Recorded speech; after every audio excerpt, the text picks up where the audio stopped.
যদি আজরাইল এসে আপনার প্রাণ পাখিটা লয়ে যায়, এখান থেকে যাইয়া বাসায় কত আরামের বিছনায় ঘুমাইতেন, কিন্তু লাশ হওয়ার পর আর আরামের বিছনা দিব না, মসজিদের একটি খাটিয়া দিবে রে বাবা। মসজিদের খাটিয়ার ভিতরে শোয়া দিবে, শোয়া দেওয়ার পর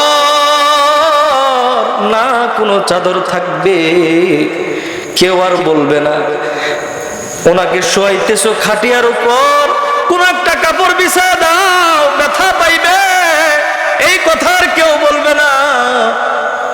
এবং কি ঘরের ভিতরে আর ঢুকাবে না। আপনার প্রাণের মহব্বতের স্ত্রী যারে জোড়ার কবুতরের মতো একসাথে নিয়ে 10 বছর 20 বছর সংসার করেছেন, যেই সন্তানকে বুকে লইয়া কত আদর করছেন, কত ভালোবাসছেন, ওই সন্তান আপনাকে ঘরে ঢুকাইবে না, কথা বলেন ঠিক কিনা? যে স্ত্রীকে নিয়ে 20 বছর 30 বছর জোড়ার কবুতরের মতো সংসার করছেন, ওই স্ত্রী বলবে ঘরের উঠানের ভিতরে শোয়াইয়া দাও, ঘরের ভিতরে নিয়ে আসার দরকার নাই, আর কয়েকজন তোমরা পাহারা দাও। স্ত্রী এই কথা বলবে, না না আমি একা তাকে পাহারা দিতে পারবো না, আমি ভয় পাবো, কথা বলেন ঠিক কিনা? এখন গেলে ঘরে নিবে, কিন্তু লাশ হয়ে শুইলে আর ঘরে নিবে না। সাদের বাড়ি, সাদের বালাখানা, মেল ফ্যাক্টরি, জমি জমা, বাহাদুরি কিছুই তো রইল না। সব কিছুকে একেবারে ফালাইয়া দিয়া, সব কিছু থেকে একেবারে বিচ্ছিন্ন হইয়া কবর দেশের যাত্রী হইয়া যাইবে। ও বাবা, আল্লাহর কোরআন বলে ওয়াজাত সাকরাতুল মাউতি বিল হক, সাকরাতে মউত এটা সত্য, এটার থেকে কেউ পলায়ন করতে পারবে না। ফাইযা জা আজালুহুম লা ইস্তাখিরুনা সাআতাও ওয়া লা ইস্তাকদিমুন। আল্লাহ তাআলার কোরআন বলে, ও আমার বান্দারা রে, যখন তোমার মৃত্যুর ডাক আসবে, মৃত্যুর সময় আসবে, সময় দেওয়া হবে না। যখন সময় আসবে, রাত 12টায় হোক, রাত 1টায় হোক, দিনে হোক, দুপুরে হোক, রাতে হোক, বিশেষ কাজে হোক, যেখানেই হোক না কেন, তুমি যেখানেই থাকো না কেন বান্দা, তোমাকে ঠিকই আজরাইল খুঁজে বের করে তোমার প্রাণ পাখিটা লইয়ে চলে যাবে। এই জন্য বাবা একটু দিলের কান লাইয়া শুই না, এক ফোঁটা চোখের পানি যদি ফলাইতে পারেন, আল্লাহর নবী হযরতে মুহাম্মাদুর রাসূলুল্লাহ সাল্লাল্লাহু আলাইহি ওয়াসাল্লাম বলেছেন, ক্বালা রাসূলুল্লাহ সাল্লাল্লাহু আলাইহি ওয়াসাল্লাম, ক্বালা রাসূলুল্লাহ সাল্লাল্লাহু আলাইহি ওয়াসাল্লাম, হুররিমাতিন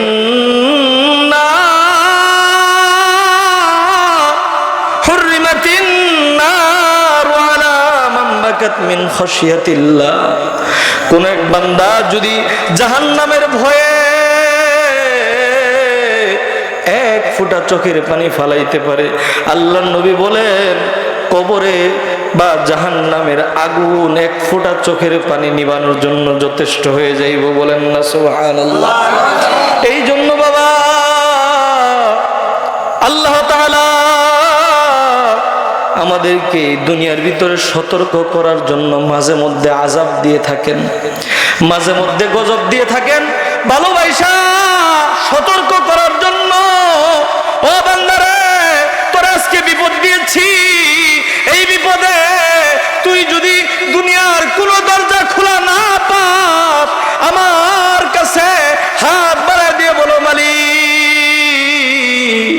ও মালিক আল্লাহ, দুনিয়ার সমস্ত দরজা বন্ধ হয়ে গিয়েছে, দুনিয়ার কোনো যাওয়ার জায়গা না। ও মালিক, ও আল্লাহ, তুমি আমাকে বিপদ থেকে উদ্ধার করো। রব্বানা যালামনা আনফুসানা ওয়া ইল্লাম তাগফির লানা ওয়া তারহামনা লানাকুনান্না মিনাল খাসিরিন। এইভাবে যদি হাত বাড়িয়ে দিয়ে আপনি মালিকের কাছে তওবা করেন, আপনার মালিক আল্লাহ ডেকে ডেকে বলবে, বান্দারে রে, গুনাহ করেছিস, তওবা করতেছিস, যা যা বান্দা, আমি তোমার জিন্দেগীর যত গুনাহ আছে সমস্ত গুনাহগুলো মাফ করে দিলাম। বলেন না আল্লাহু আকবার।